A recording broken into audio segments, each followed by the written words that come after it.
నమస్తే, welcome to JP news. America అధ్యక్షుడు Donald Trump ఒక కొత్త పద్ధతిని ఆచరణలో పెట్టాడు. వివరాల్లోకి వెళ్తే, ఇండియన్స్ ని గూగుల్, మైక్రోసాఫ్ట్ వాటికి ఉద్యోగాలకి తీసుకోవద్దు అని.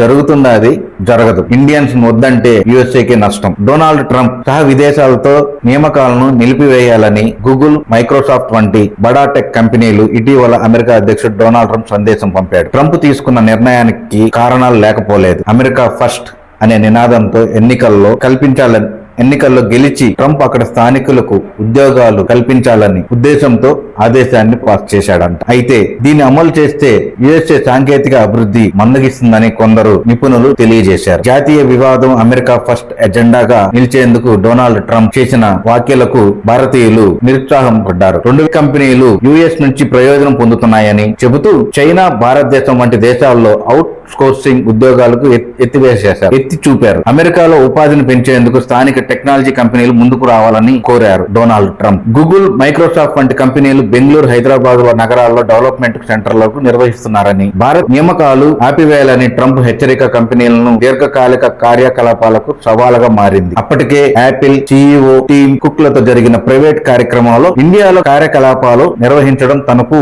ఇష్టం లేదని ట్రంప్ అన్నారు. గూగుల్, మైక్రోసాఫ్ట్ వంటి కంపెనీలు తన R&D ఇంజనీరింగ్ ఉద్యోగులు తిరిగి USA కు రప్పించాలని కూడా ట్రంప్ ఆంక్షలు విధిస్తున్నట్లు తెలియజేశాడు.